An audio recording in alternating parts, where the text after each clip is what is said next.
African Continental Unity Party, the power of grassroots movements. We need to address the issues surrounding the ACUP. I'm going to bring leaders of the ACUP into the studio now. Let's see if we can get them in now. Okay. Bring them into this. They're now in my green room, just making sure we're all ready. And we're going to address some fun issues which will really ensure that if there's misunderstanding, we can deal with those misunderstandings at source in the most respectful African way. Let's we can bring him into the studio. Let's see if this works. Oh, it works! First hand. I believe he's here. Ah, we have success. King Kabbalah, how are you, sir, this morning? Yes. How are you? Greetings, King, and all the listeners. I am doing well. I hope you're doing well as well. Praise Jah, Rastafari. I most certainly am doing well. It is good to see your visit. Wow, the strength of the African man, It's huh? good. You're in Africa, Sure. huh? The strength of the African man. Thank you. Absolutely. Oh, yeah. Indeed. Indeed. That's Powerful, good to see you as powerful, well. powerful, Peace powerful. and love. I'm appreciative that you could spare the time to join us this morning. Okay, we are appreciative. We have much to Mhm. discuss in a relatively little time. Okay, I Mhm. know you. I know you. Okay, so what I'm going to ask you to do, just to get this interview underway, and it's my usual question, but in your case, I'm going to not ask you about your name. I'm going to ask you about the organization. So I'm going to ask you first of all, just confirm your name, the organization that you represent. But what I also want you to do, the ACUP, the African Continental Unity Party. I'm going to invite you to describe maybe one or two of successful activities or events put on by the ACUP in the past 12 months, just so that the people understand some of your works. Over to you, sir. Thank you so much, King, and I'm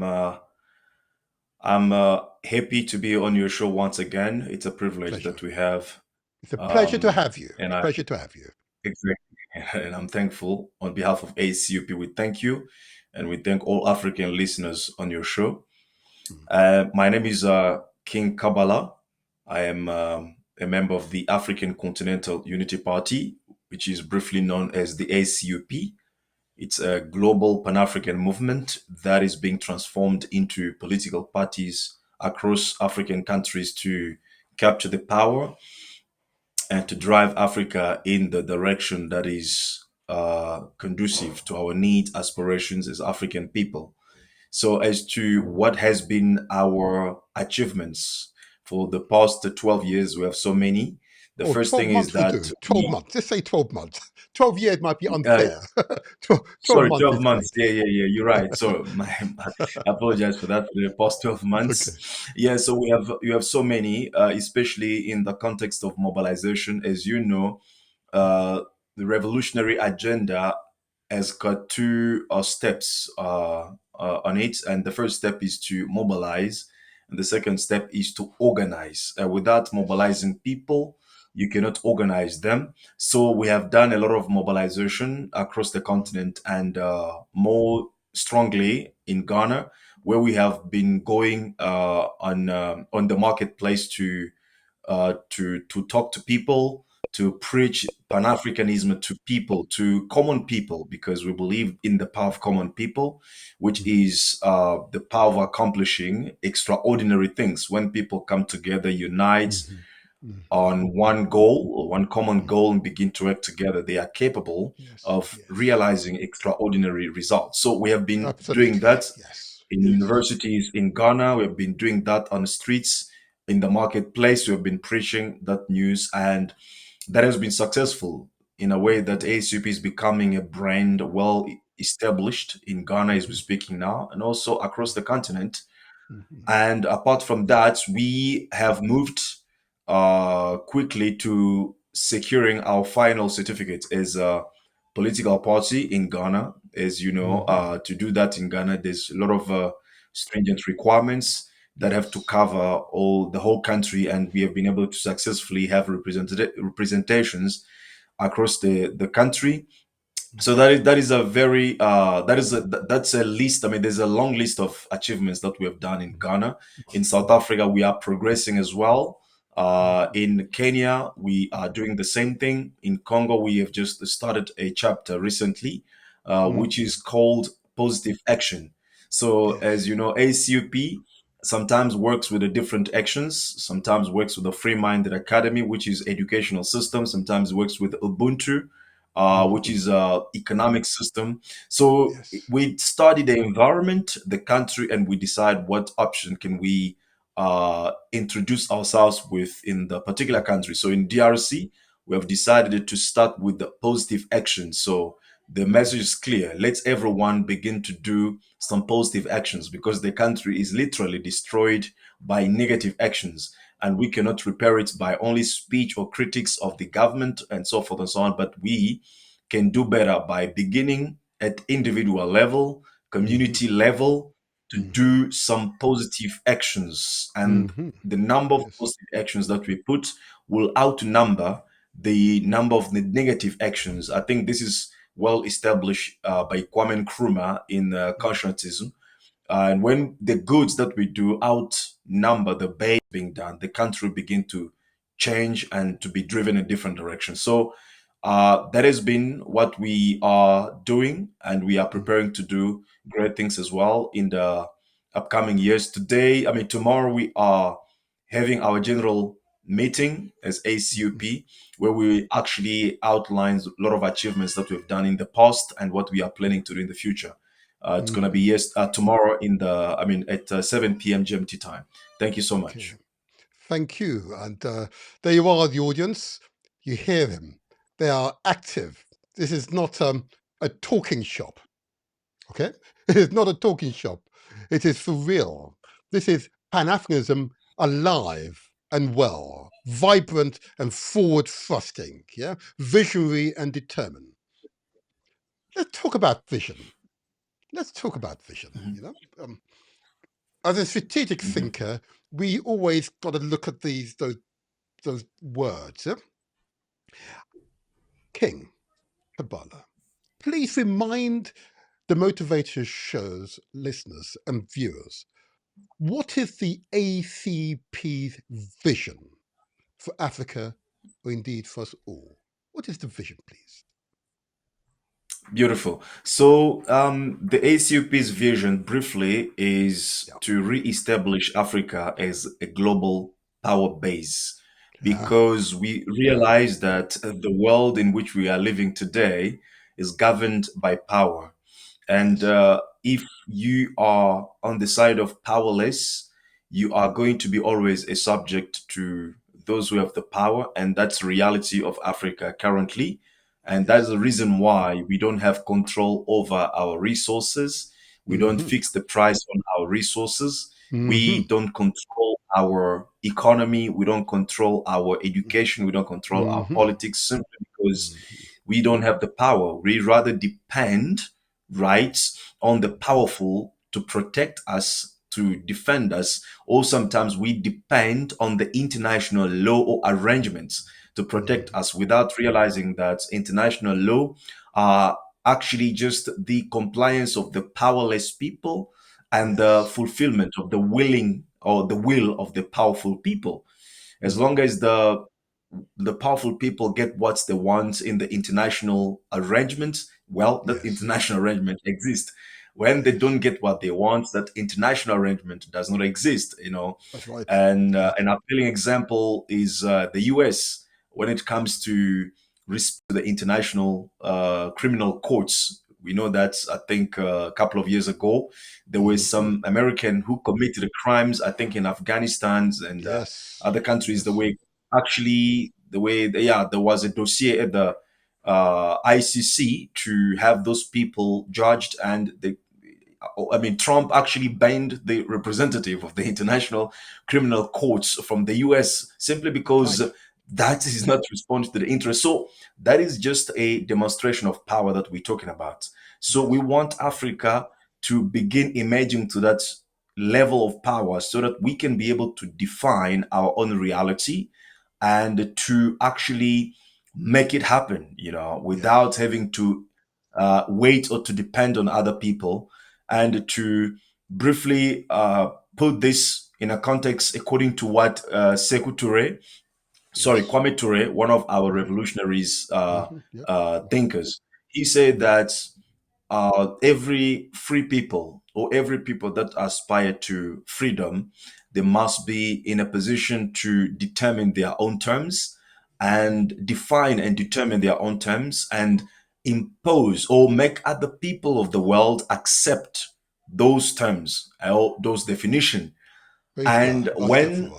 Yes. when people want to take away your power, or when a people Mm-hmm. want to invade you or want to Mm-hmm. destroy you, the first Mm-hmm. power they want to take from you is that power of defining your own terms, or Absolutely. deciding and defining what are your terms, what are your Mm-hmm. policy, what are your life. That is the power Mm-hmm. they take away from you first, then Yes. begin to Yes. impose you their own views. And that is what Yes. we are living today. So what we want briefly is for Africa to become a global power base. And if Africa Absolutely. emerges as a global power base, every African in the world will reflect that power, because one of the principles of Pan Africanism state like, as Africa grows, so do all her children. So if Very Africa good. is underbounded, if Africa is Yes. looked as a substance that has to be dominated. So Mm-hmm. all African people around the world will be looked in the Contaminate. same way, The because same we way. only Yes. reflect the power and the image of Africa. So Yes. briefly, that's what we want to break, to Thank you. elevate Thank you. Africa as a global power base. So we do that through education of new leaders, preparing new Mm-hmm. leaders with this Mm-hmm. ideology, leaders Yes. who understand the essence of power in our lives Yes. as African people, and understand Yes. as well the strategies, properly trained to understand Yes. what strategies can be pursued to Yes. actually bring Africa to that level of power within the spirit of Pan Africanism and Mm-hmm. Ubuntu. We do that, as I said, through education, through mobilization, through organizations. We create economic organizations, political organizations, social organizations, all to actually achieve the one goal, which is the re-establishment of Africa as a global power base. And Thank you. Thank ultimately, you. we Thank you. also do that Okay. Mm-hmm. through political parties, because we believe that for a long time Mm-hmm. Pan Africanism has remained a topic of panel discussions. We Indeed. gather to talk about Pan Africanism on YouTube, on TikTok, but we Mm-hmm. don't really capture the structure Practice. of power in order That's to right. change things the way that we want. So we believe Mm-hmm. that capturing political power is one of the ways that we can also ascend to that level whereby Pan Africanism is not only demanding for things to be done for us, but Pan Africanism actually implements the things or the change that we want to see in our lives. Thank you. Thank you. Well said. Well said. Well said. So that's the vision. And as you started off by pointing out to us, it's very much the mindset. It's our mindset we need to transform first of all. Yeah. And in transforming that mindset, all things are possible. So that's the vision. It Yes. is very clear. But I'm bound to ask you, therefore, although you have come to allude to it, can you remind us of the ACUP mission? Okay, the Mhm. mission. Okay, we've got the vision, it's very clear. Now remind us of the mission, the both organization and individuals, the mission. Okay, go ahead.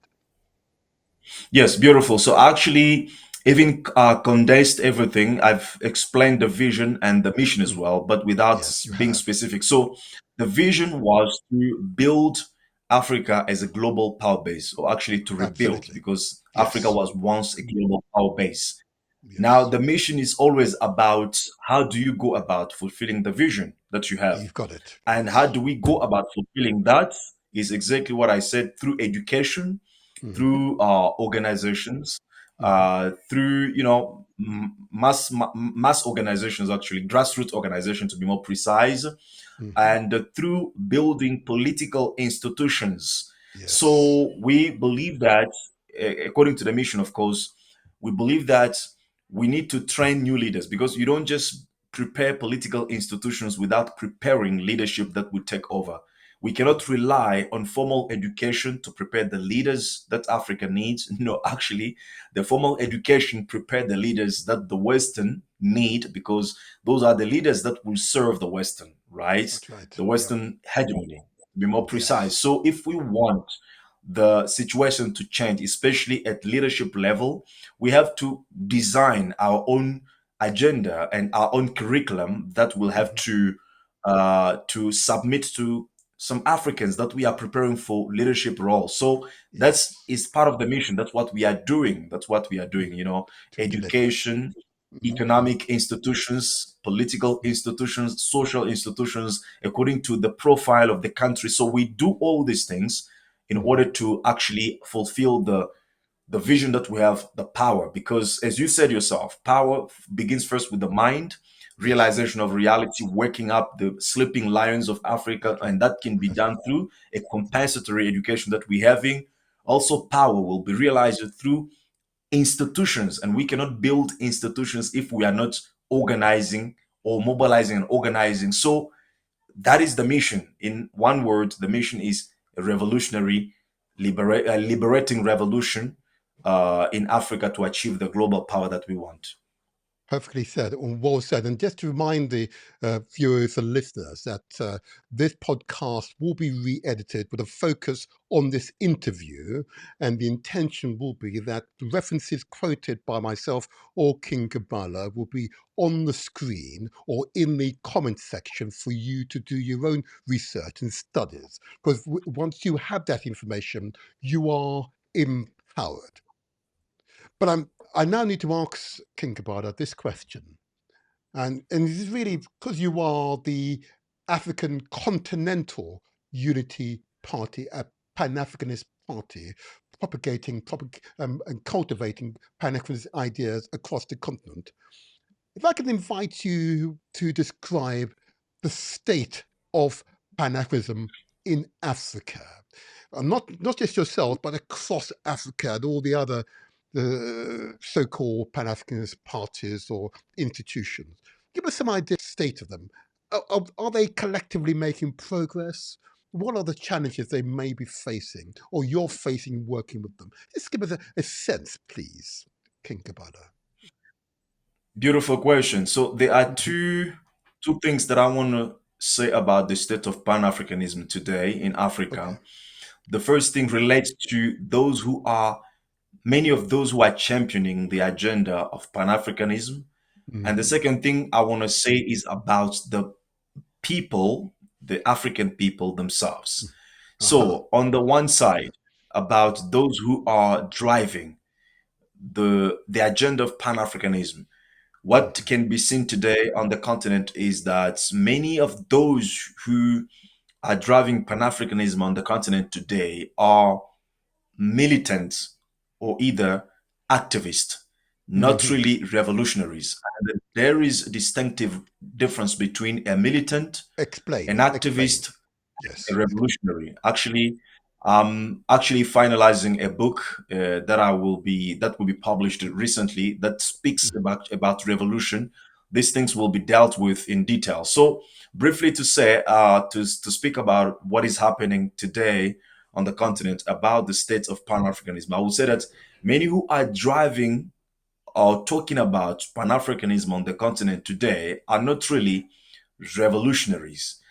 They are militant in a way that a militant is a person who fights mostly to get his place at the table. He does not fight to overturn the table, he to have access to the table. So mostly militants are people who fight for the needs which they don't have because he's Mhm. jobless, he doesn't have economy, so he fights to have access to the economy, but he doesn't have a problem with the system itself, right? Aha. And the Mhm. same thing with an activist. An activist fights to reform a system, but not to transform it, not to change it or to destroy it. While Mhm. a revolutionary is the one who tries to overturn the entire system. We are living Mhm. in a neo-colonial system. The Yes. Africa as we have it today is a colonial project that Yes. has to be properly understood. This Africa that we have today is still a colonial project, is not an Yes. African project. The So 21st when century, a folks, forgive me, but my king, this is the 21st century. Yep. And the words that's yes, uttered by King Gabala are absolutely 100% correct. Yep. Africa is still very much a colonial project. Yeah, the enslavement of Africans is simply changed into a different form. Okay, the economy is still dominated by foreign powers, foreign corporate interests. Although there are a handful of Amy. economists who arguably, who Oh have. man. We are not to be defeated. Okay, we will not be Yes. defeated. Praise God. Okay, so There's no way that a true Pan Africanist will speak about Pan Africanism, right, which is a total obliteration of colonial system, but at the same time be patriotic to these the same colonial projects that we are talking about. You know, yes. uh to be very loyal to his country.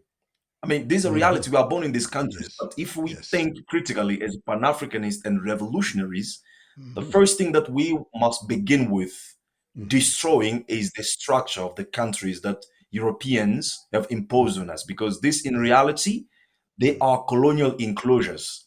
They don't Yes, help us to grow. They only indeed, help or facilitate the exploitation of our resources indeed. and the powerlessness of Africa, because we are disunited. We are Yes, broken into different pieces, weakened, yes. and then so that we can be properly Maneuvered. managed and controlled. That's You right. know, That's but right. if we talking about revolution as Pan-Africanist, we should firstly question the nature of these countries, even though the African Union Charter states that these colonial boundaries cannot be changed, cannot be questioned. African Union itself it still functions according to the colonialist or neo-colonialism logic. So this is what we see. You know, we see a lot of Yes, opportunistic individuals on the yes. continent trying to champion the agenda of Pan-Africanism without the real desire to transform Mm-hmm. things radically, but only to achieve their own personal gains. And Mm-hmm. most of them, what they Mm-hmm. want is to access the top arena of of leadership or of I don't know of Yes, prominence, to be seen in the pictures with the head of yes. states, to be invited in international forums in the West, and that's why you see on their social handles they have millions following them, but they follow none. But that is not revolution, because revolutionary is about you relationship with your people. You have to be together Indeed. with your people. That's It's right. not about Yes. only you, Mm-hmm. it's about the people. I have one Yes. of my friends who is a great Pan-Africanist. Let me put it Mm-hmm. quote Yeah. unquote in France. He was coming to Africa, so he asked me to find accommodation for him, and he Mm-hmm. specifically insisted that I should find an area, a good suburb, which is predominantly a white suburb. And Oh, I was wow. like, okay, I, how come oh, you are revolutionary? You ah. want to come to Africa, but you want to live around white people. Eh? Ah. Che Guevara, when he was traveling the world, was living with the ordinary people, because that's Yeah. where Yeah. the struggle is. You know, when Che Guevara came to Africa, for example, in Congo, actually, he came to Congo when it Mm-hmm. was Zaire. He didn't go to the suburbs, to the opulent areas. He went to the ordinary, the suffering people, because that's where he get inspirations and ideas of what to do to fight the the capitalist system as he was fighting. So how comes that you don't want to go where your people are? Mm-hmm. So this is, I mean, and is well known, especially in Francophone Africa, is well known and respected. But these are the people that when you see them behind the camera, I mean, in front of camera, they're different people. But when you see them face to face, you begin interacting with them, you begin to see that, okay, Pan Africanism really is being championed by people who really don't want to change the system. They only want to access the Yes. opportunities of the Yes. systems, and that's it. Yes. So, and Yes. on the side of the people now, Mm-hmm. the challenge that Pan Africanism is facing is the very same challenge that people such as Kwame Ture, Sekou Ture, Kwame Nkrumah, Patrice Lumumba, Mm-hmm. Thomas Sankara, Malcolm X, the Yes. challenge is the same. And the challenge is that a true Pan African or a true Pan-Africanist revolutionary will have a vision of the world, Mhm. a vision of the world structured in 100 years to come. I don't know if you Yes, understand what I'm saying. I They most don't see certainly the do. world Yes. today. They Mhm. do. Yes. Their struggle is actually adjusted to 100 years time, Yes. right? For our children's But children. Yes. unfortunately, There you go. Yes. exactly. But the Mhm. people, the Mhm. masses of Africa, they are Mhm. not able, in most cases, to see in that perspective of 100 years to come. Indeed. They are the people Indeed. who see today. They want things to happen right now, Now, without yes. work being done, without Yes. preparation, without really Yes. effort, and without sacrifice. And Indeed. that's the reason Mhm. why there's a lot of compromission within Pan Mhm. Africanism. People start Mhm. today genuinely want to change things, but because they have a vision of now, of driving Mercedes Yes. Benz right now, of having Mhm. money right now, they end up Yes. compromising. They end up being bought by NGOs, especially now in Africa.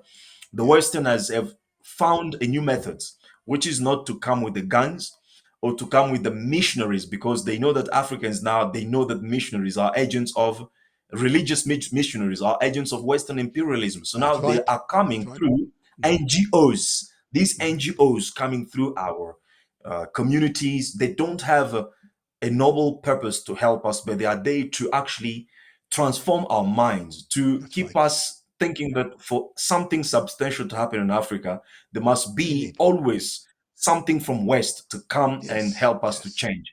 And That's right. this is what I've called in the book that I'm actually gonna publish, as I was saying. I've called a messianic disease. I've borrowed the term from Dr. Uma, but I've broken it in the context of Africa to explain that we Mhm. as African people are suffering from a messianic disease, a disease that manifests itself in three contexts. The first context is that it makes people believe that for something to happen in Africa, there must be always a supernatural entity which has the power that we don't have, right? To come and change things. It is not about our willingness, our commitment, and our determination to change things, but it's about an external power or an external individual somewhere who can come and then serve us from and Okay. liberate us from colonialism or Right. neocolonialism. The Right. second way this disease manifests itself is through the belief that for something to happen in Africa, God or Allah must change things. Therefore, we have to pray. And He is the only one who can change things in Africa. We are incapable of changing it. Mhm.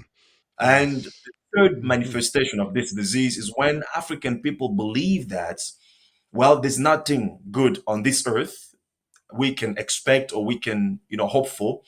The better life that we can hope for is in heaven or in paradise, right? Yes. So we Yes. just have to Yes. give up everything. We don't have to fight Uh-huh. anymore. We don't have to Uh-huh. struggle anymore. We must wait for Mhm. Jesus to come and then take us to heaven where we have a good Yes. life. While Yes. European oppressor has his good life right here next to you, That's actually right. in your That's right. neighborhood, you That's right. expect to go to heaven and live good life. So I That's think this mhm. is overall picture of what Pan-Africanism is today, Mhm. and it requires a lot of work from the truly genuine Yes. Pan-Africanists to restructure Pan-Africanism, to position Pan-Africanism in a space where it provides hope and expectation and even encouragement to the African people Yes. so that we can begin to do what we expect other people to do for us. Beautifully said. And I can't say much to that because I agree with every word you've uttered, and I don't say that very often. The analysis is spot on. I would ask this question, though, and which was a catalyst behind my invitation to you today, and why we might have experienced some interference in our transmission. You're engaging, you're analyzing, and the analytical part of this interview is actually the dissecting the realities of our current conditions. Okay? So, my question to you is this.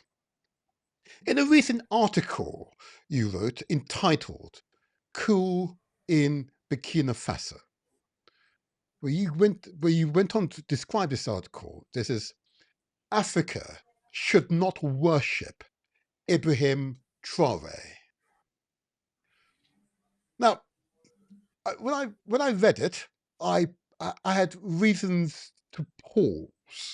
had reason to pause and to think and consider these words, and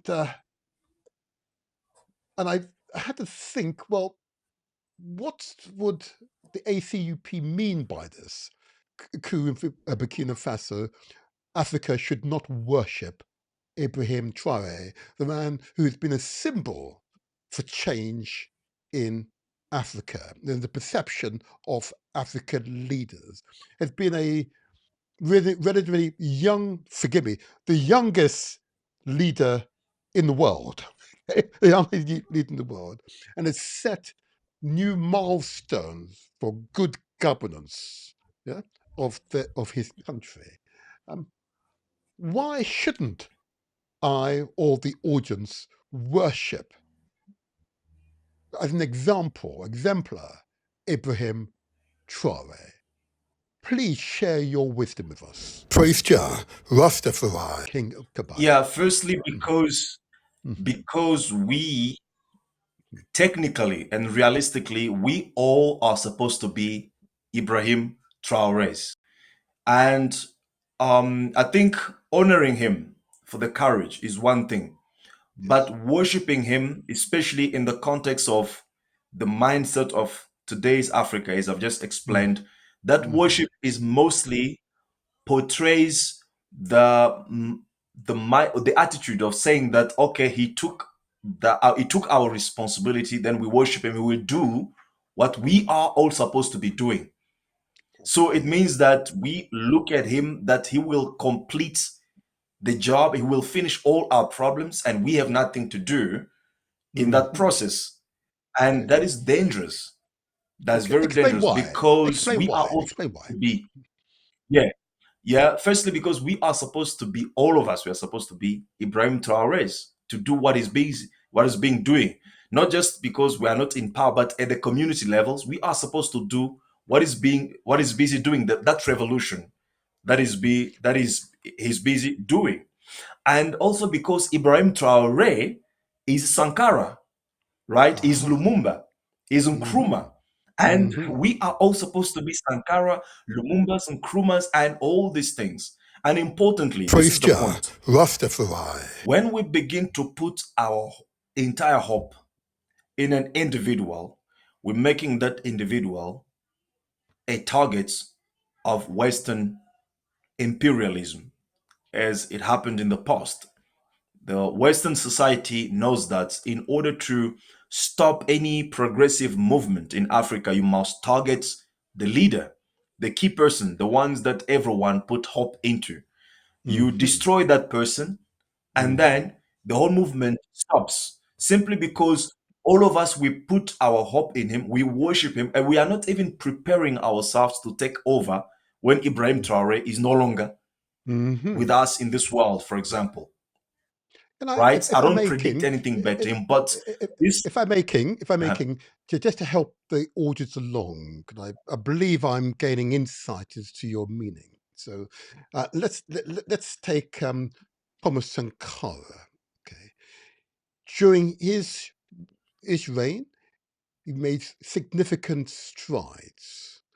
What happened when he was killed by unknown assailants, okay, believed to be of French origin? What happened to Burkina Faso after he was assassinated? What happened? well, what happened is that actually before what happened, Thomas Sankara took over and ruled Burkina Faso in a few years and made significant changes in the country, in the Yes, yes. social conditions of Burkinabé people. He Mhm. changed the whole system. That was revolution because he begins by changing actually the name. It Yes. was it was called what Upper, was it again I called? was about to say upper Volta, upper Volta. Yeah, No, something no. like that. And then he changed it. Oh, continue. And then it was called I'll fit it in the edited thing. Continue, Great. continue. Yeah, I also forgot the name. And then he changed it to Burkina Faso, the land of Yes, upright people. He yes, changed policies and he actually made it to be the country owned by the people, right? And in a yes. few years, he made significant was. Now, what happened when he was, after his nation, is that he was placed with a Negro, that was going to undo everything or every progress that Burkina Faso or that Thomas Sankara did and Mm-hmm. bring back Burkina Faso in line of colonial countries that served Western interest, Yes. right? And um, so that what happens, and it is something that happens every time a proper and a true leader is taken out in Africa. When Lumumba Mm-hmm. was taken out, he was replaced with Mobutu, who was a CIA agent in Yes. Africa. When you look what happened to Kwame Nkrumah when he was taken out, he was being replaced with the people who were obedient, right, Yes. to the system. So Yes. this basically what happened. And even Okay. today, Mhm. though we are worshiping Ibrahim Traore, the question is, are we prepared ourselves to take over? Because that's what I'm saying. Honoring a person for what he's doing and worshiping him, especially in the context of African people, Mhm.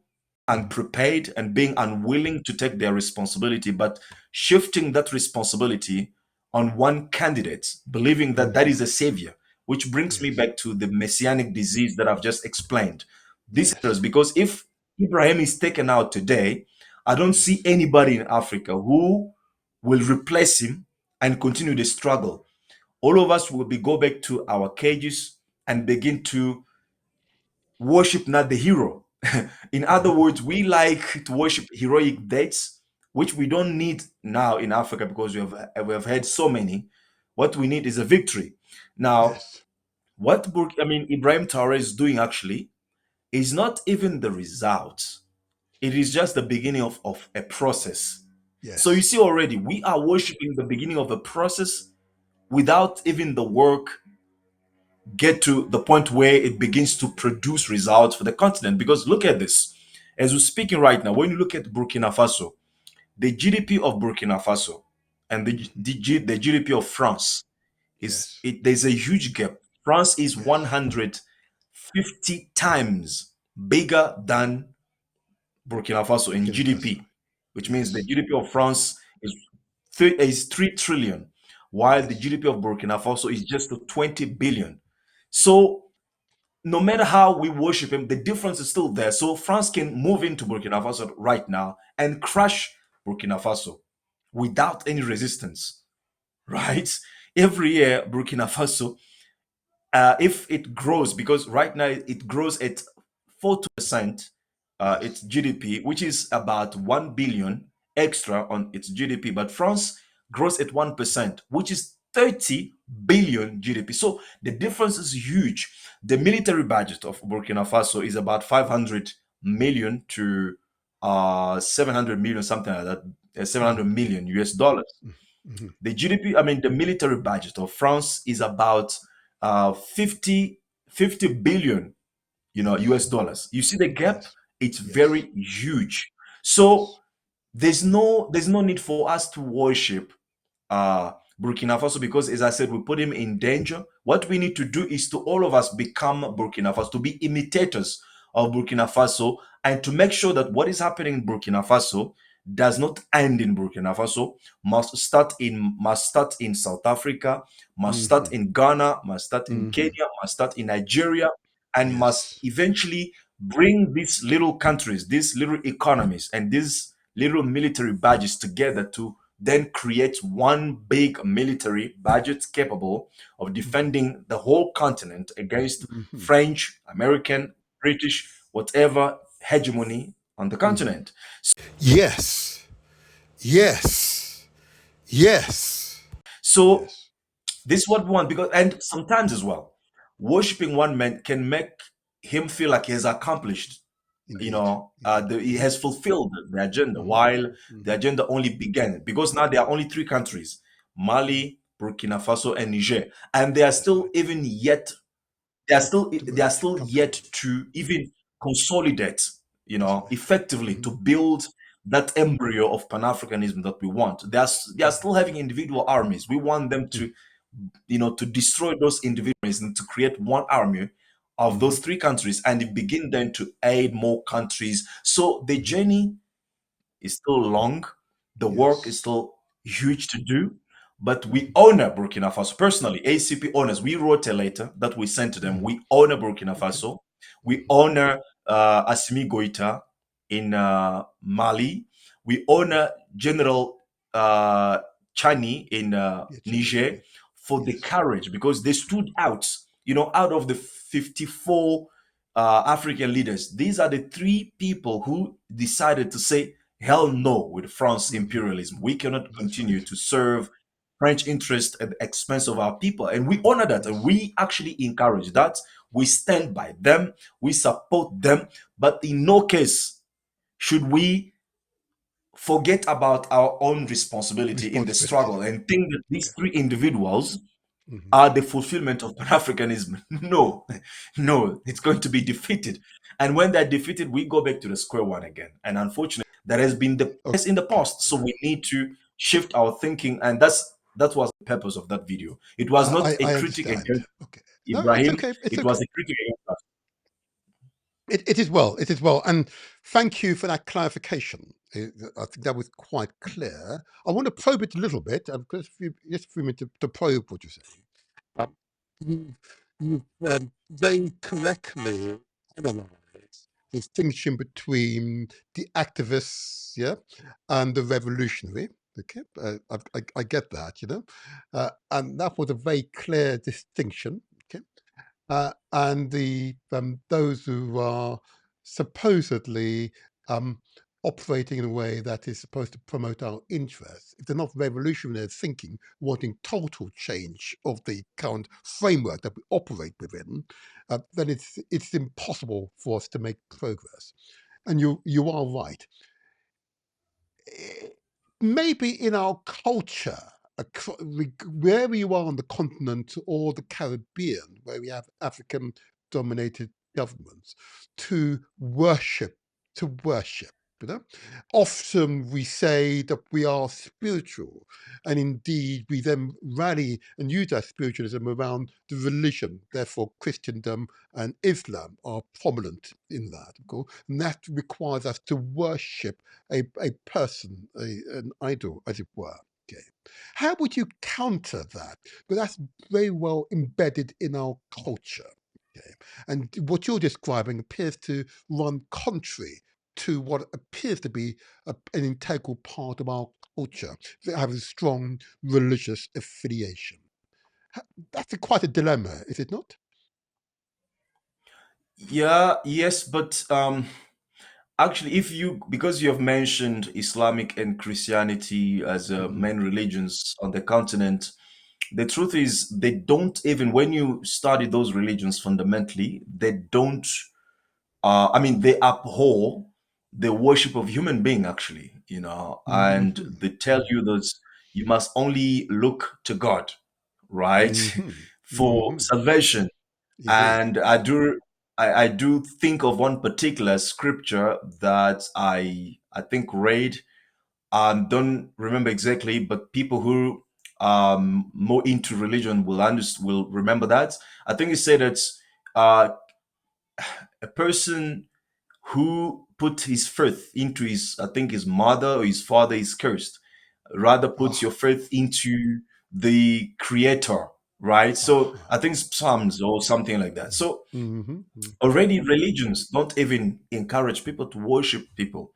What is mhm, happening in in the what you refer to a culture, I think mhm, is a culture or an enculturation of African person by colonial power, which has reduced us to a state where we believe that we are incapable of doing something meaningful to our lives, and therefore a substance outside of us must take that responsibility, right? And that is where comes the culture that you are referring to mhm, of mhm, worshiping individuals to change our mhm. things. Actually, I read when it comes to religions, I read everything. I think I read a book of a Gospel of Thomas. This is a book that is Aha. not in the Bible, but apparently Mhm, written by a disciple of mhm, Jesus. And it begins with a powerful word, uh, of course, attributed to Jesus. mhm. And he says that if people come to you, people who govern you, come to you, say that the kingdom of God is in heaven, you must remember that the birds in the sky will precede you in that kingdom. If they come to you and say to you that the kingdom of God is in water, then the fish in the water will precede you in that kingdom. Rather, believe that you must believe and understand that the kingdom is inside of you and Yes. outside of you, in which is inside other people that are surrounding you. So this is to say that we as ordinary people, not known, not popular, we may think lightly about ourselves, but the truth is that we have the power to change our reality if Praise we God. know how to Rastafari. use the Yes. power that is within us, right? And look, let me say this again. You see, the history in the context that it has been written by Western mindset, Western intellectualism, is a history that worships individual heroes. Is Yes. a history that projects individuals above the collective. Yes. Let's say, for example, when you talk about Rosa Parks, when you talk about Martin Luther King, the Western man, according to the worldview of the Western man, that history is a history of Martin Luther King was a great man. He did this and did that. Rosa Parks, she boycotted, uh, the bus policy in the U.S. and That's stuff like right. that. But That's right. that history does not talk about the organization that was behind Behind Rosa it. Parks. Rosa Parks didn't just emerge out of blue. She was That's right. prepared, Yes. within a community organization of a struggle Yes. and activism. Yes. She was even Yes. chosen to do Yes. what she did, right? She Yes. didn't emerge. Yes. So, but when you write about that event in the Western man's worldview, you only speak about individual Rosa Parks and you Yes. negate the whole community Yeah. that prepared Yeah. her to do that action. When you talk Absolutely. about Martin Luther King, he went to speak on events that were prepared and planned by people. People That's did right. fundraisings, people did That's right. campaigning, people did That's right. mobilization to organize the whole events so that one Yes. person can just come and make a speech. But That's right. who did really do the work there? Are the people or are just one individual who came and make a speech? And it is That's the right. same thing today. You talk about Elon Musk, he's a billionaire, is this and that. But does Elon Musk even knows how to code Yes. his tools, how to Yes. design all these things? There are all battalion of people behind Yes. him doing the coding, the designing, the manufacturing. But the history worships only one single person. 20 years later, when white men or when the Western man speaks about the past, they will say that there was a man called Elon Musk, but they don't speak about the whole brigades of people behind him. Bill Yes. Gates, the same thing. So I these see. Yes. people or these individuals are actually manufactured by the battalions of people who are behind the screen, writing codes, designing the laptops, designing the spacecrafts or the space shafts and all these things. People whose Yes. name will never going to be mentioned in the history. Unfortunately, that is the Western man's perspective. But as a revolutionary, must understand the importance of people. So if we have to only worship individuals, we are even actually undermining our own role and responsibility in the revolution that Africa has to go through the change. So, in a nutshell, I want to say that Africa will never change without the commitment, involvement of all the ordinary citizens, because the change that we want in Africa is a change that is actually coming from the bottom up, a change that Yes. is rooted in Grassroots. the community. Yes. It's not the change of Grassroots. leaders. You can change as many leaders as you want at the country. Yes. In most Yes. cases, we will get the same results that we have today in Congo, in Nigeria, in South Yes. Africa. And there are only exceptions, such as Burkina Faso, Mali, where we Yes. we see these leaders really beginning to work for their people. And Yes. for us to make sure that these exceptions become the reality of Africa, we don't need to sideline ourselves and worship these three individuals, but we need to support them, to work with them, and to make sure that we have more Ibrahim Traores all over the continent. Every young person must be thinking, must be reasoning, and must be prepared to do what Ibrahim Traore is doing. That's how we can worship him truly, instead of sitting aside, doing nothing, and believing that Ibrahim Traore is going to free the whole Africa. That is impossible. We all have to Okay. free Okay. ourselves. I think it's much clearer now, and it is. It's an analysis I cannot argue with, but it is an analysis I arrived at some years ago. You are the change makers, but it requires an Yes. alternate mindset. And it can be unnerving if you had an entire lifetime of hero worshipping, be Allah or Jesus Christ, or it be Martin Yeah. Luther King or others, or whether it be Thomas Sankara, Gaddafi, Patrice Lumumba, Moshe Michel, I cite those in my intro video deliberately because upon the assassination of each of those persons, the revolution that was taking place, the movement that was taking place, was halted. In the case of Burkina Faso, for 30 years, Compaoré and his others were in power, and there was no dispute or concern expressed by countries such as America. Okay. I Mhm. think you and I would agree, though, that the behavior of General Langley, that military man in the US, who sought to criticize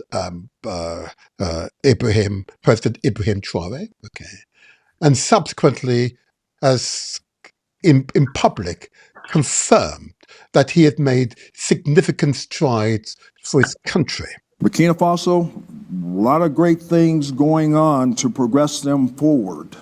Okay? Okay. I think you and I would agree that particular general, an African American general, has seen the light. Okay. But that further reinforces the idea that President Traoré is the only person to transform Burkina Faso. Okay, now, so I go back to this and speaking in parallel with the religious idealization of individuals, whether it be Allah or Jesus Christ, as being pretty well embedded in amongst our peoples. It's a form of hypnotism. I refer to it as being mechanical hypnotism. Okay, because you go through rituals and you then recite these people's names. Okay, how to break that hypnotic state is what I battle against. I can tell you what I suspect we battle against. What would be your recommendation to rid ourselves of that hypnotic state where we are worshipping individuals and therefore neglecting our own abilities as a human being? Would your recommendation be to overcome that hypnotism?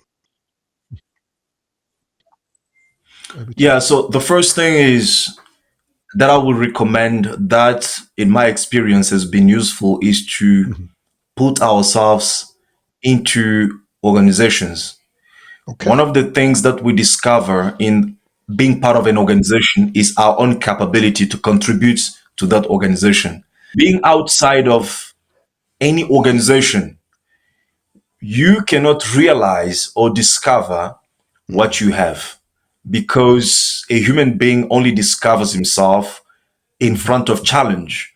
And Yes. we become across challenges when we are part of a community organized, working for an objective, because that's where we share tasks and we tackle those tasks and we improve ourselves. We discover the ability that we have to solving problems. Mhm. So many people who worship individuals are people who have never been part of a structured organizations where they have been given responsibility of solving particular problems, especially when it comes to social realities. Yes. And so I think that can help a lot. That can help a lot Yes. of people Yes. to find their essence of life, to find Uh-huh. their purpose in life, and to even Yes. realize the power within them as they are part of other group tackling some Mhm. difficult issues that we have in our communities and Mhm. solving them together, and the confidence Yes. begins to rise. At some Rise. point you will realize that, look, it's not about one person, it's about the Mhm. collective, because that is Mhm. even how the human civilization started. The civilization Yes. that we have today, we Yes. couldn't make it if it wasn't about people coming together and do things together. in a more effective way, So that's my first advice, is to have people being part of organizations. If you are Organization. not Yes. if you are not part of any organization, if there's none around you, you can initiate one, or you can find Yes. one that is really Yes. speaking truly to the Yes. interest of your people, and then be Yes. part of it, not just about symbolic, but be really part of it. Ask what you can contribute Yes. effectively with, and do that. And with time, you'll begin to realize that, okay, really, ordinary people can achieve extraordinary things when they Absolutely. come together, unite, Absolutely. agree. Yeah. Absolutely. Well said. Well said.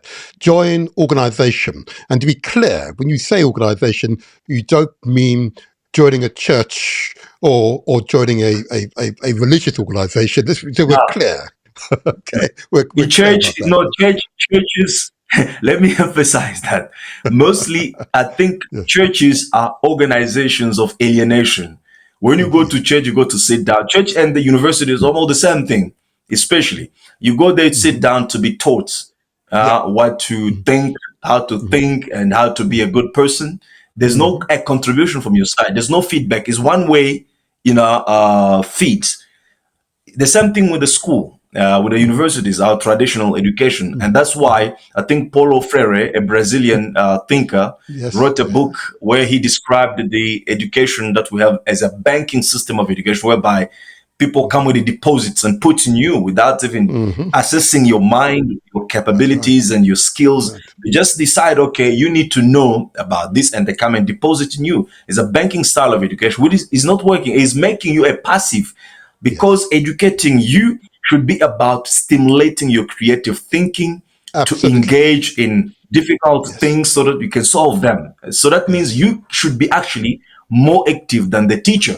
But the Yes. education makes Passive. student a passive and the teachers Yes. active. So I think I don't mean religious organizations, but I mean social. That's why I emphasize an organization that is socially engaged in solving the problems. And you need to take part.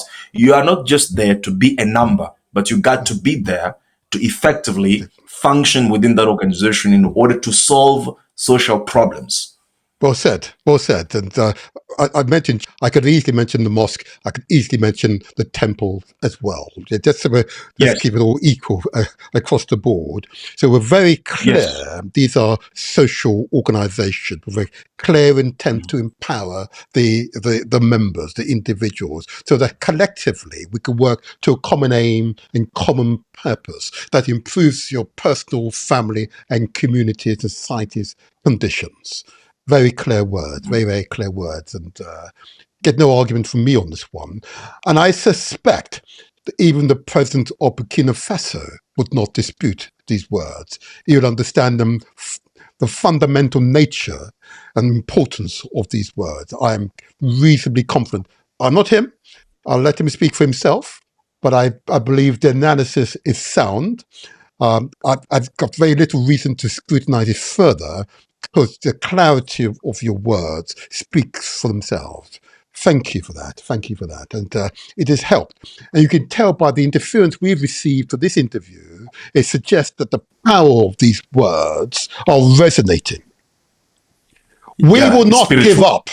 We will Not not at all. give up. Praise God. We will never give up. Let's Never. make it clear. We don't give up. Let's make it clear. Or Yeah. make it clear. So in saying this, of course, your words, I am assuring you, based upon the number of messages I've received by the various platforms I'm on at the moment, are resonating. It's inspiring. It's motivating people. Okay. They want to contact you, my king, Kabbalah. They want to contact you, reach out to you. They want to link with you. Yep, they want to link. This is what happens, I find.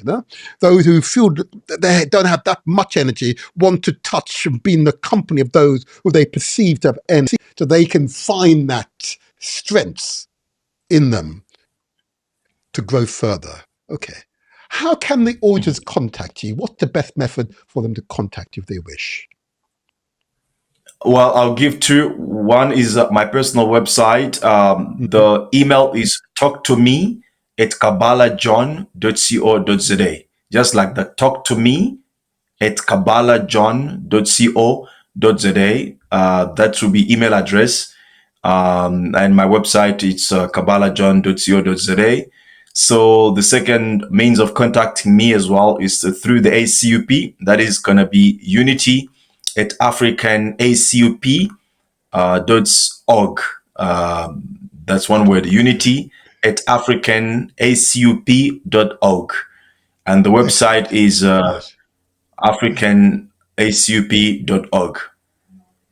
Well said. And King Kabbalah, this has been truly an inspirational dialogue. Okay, it is no doubt it has resonated. Yep, our ancestors are watching.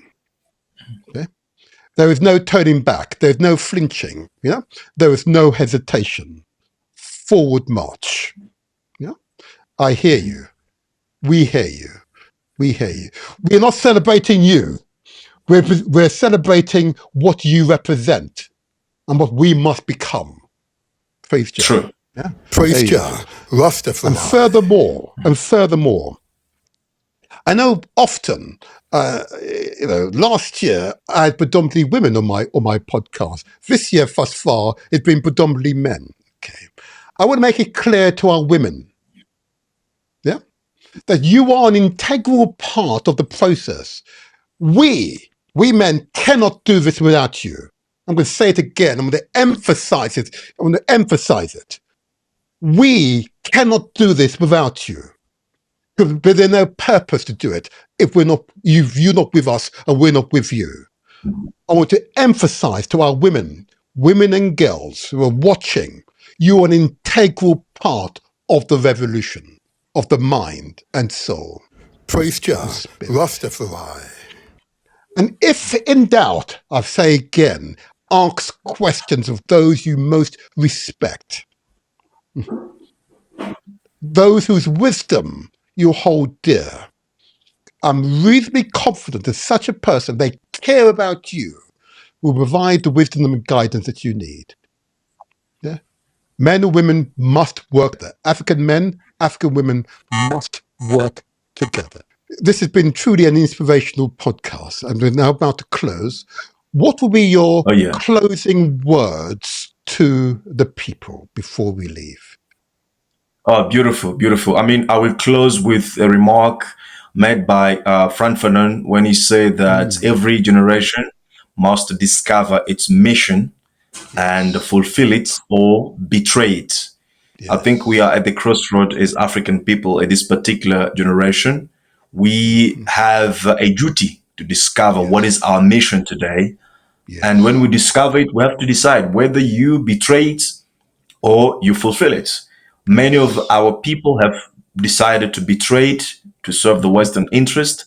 I will encourage some of you who are committed to Africa to really commit to fulfill this mission. And you cannot fulfill it only by commenting social media or by sharing posts alone.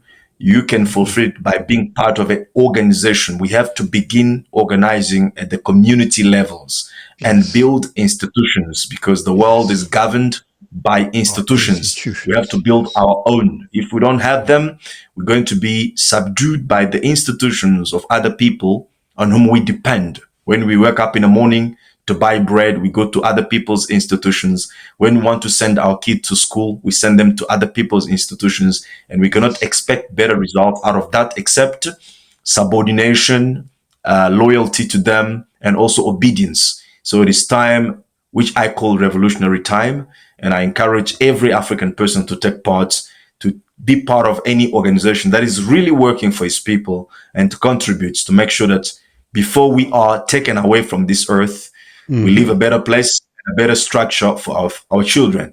I thank you, King Martin, for your commitment and dedication to this agenda. I'm really humbled, and it was a privilege and honor to be on your show again today.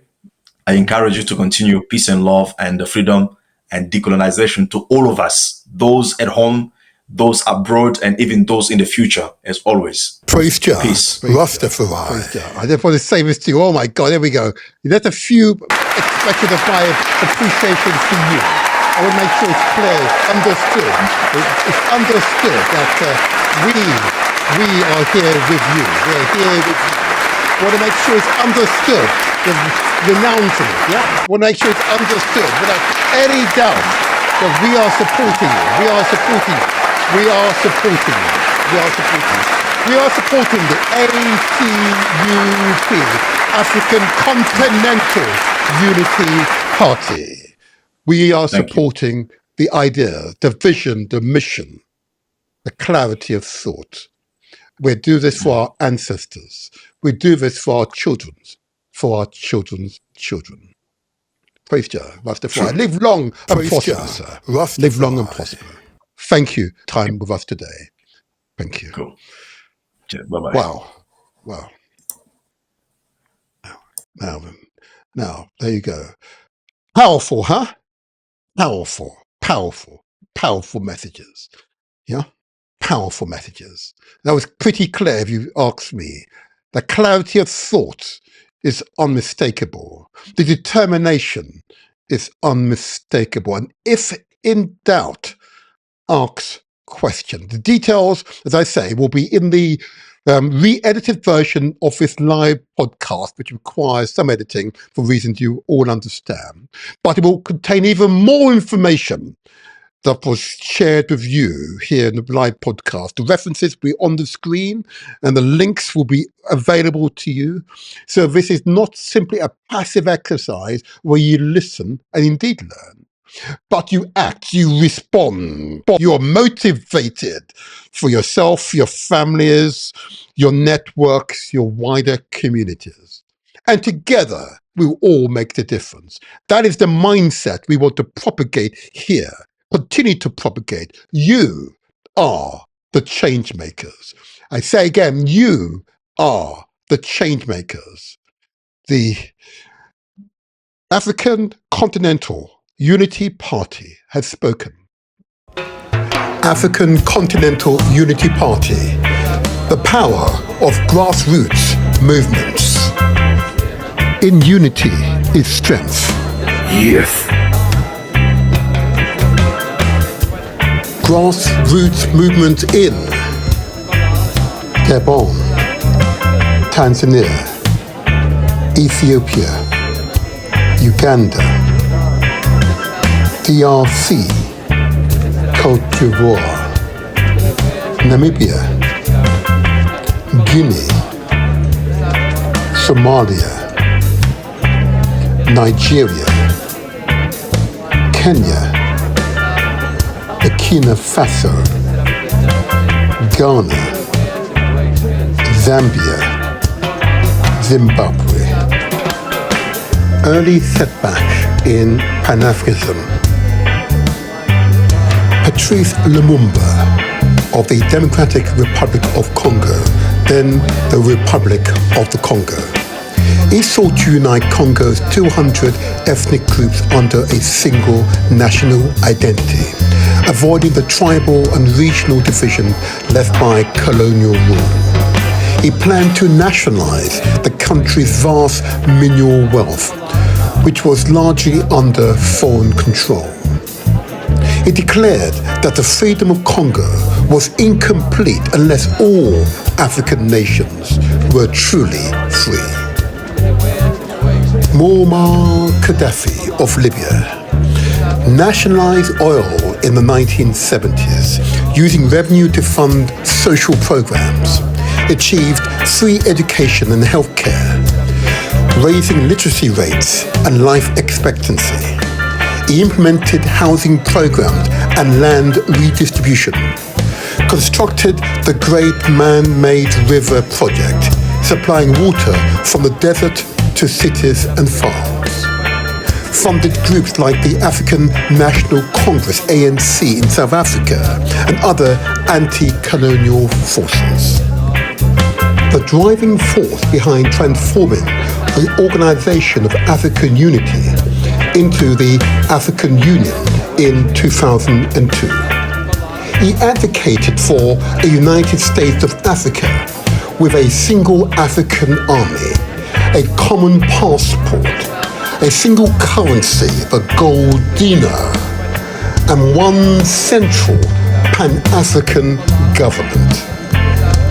He bankrolled many African Union activities and meetings, pushed for the creation of African institutions like the African Monetary Fund, the African Investment Bank, the African Central Bank, funded cultural and religious projects aimed at uniting African spiritually and historically, promoted African identity and pride, challenging Western narratives.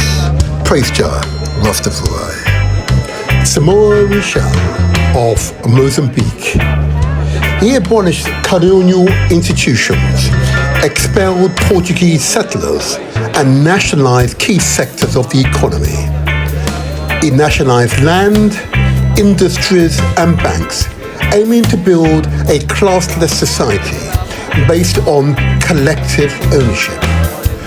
He promoted state farming cooperatives and collective agriculture, introduced free education and health care for all, advocated for women's emancipation, banning traditional practices like forced marriages and bride price. Thomas Sankara of Burkina Faso renamed the country from Upper Volta to Burkina Faso, land of the upright men, of the upright people, in 1984. Sankara reduced its own salary, sold off government luxury cars, and banned government officials from using chauffeurs and first-class travel. He launched a campaign of agricultural self-sufficiency. Burkina Faso went from food aid dependence to self-sufficient in staple crops. He nationalized land and mineral wealth, carried out a mass vaccination campaign. He vaccinated 2.5 million children against diseases like measles and meningitis in a few weeks, amongst many of his grand achievements. Praise Jah, Rastafari.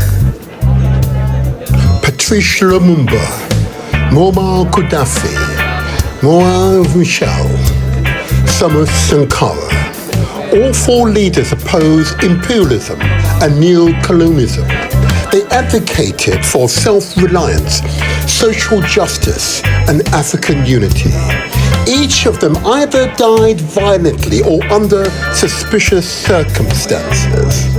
Their ideas and leadership continues to inspire Pan-Africanist movements and progressive thinkers today and also into the future.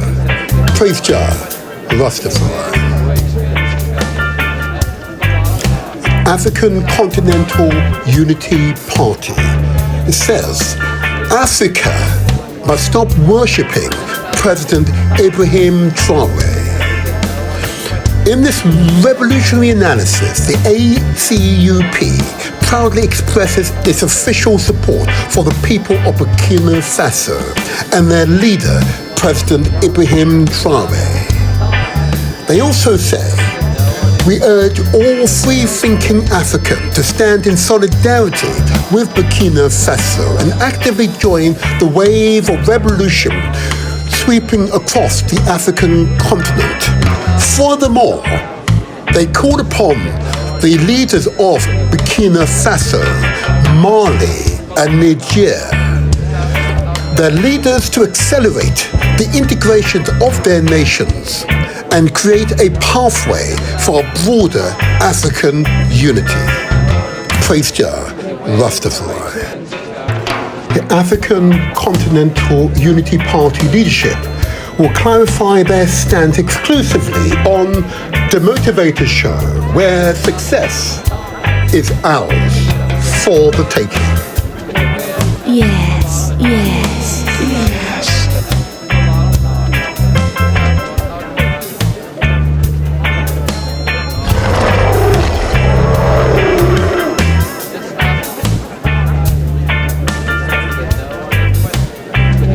It's The motivated here. I hope you enjoyed that fantastic podcast. Don't forget to subscribe, or at the very least, give us a like. And don't forget the next video on screen. Click through and enjoy.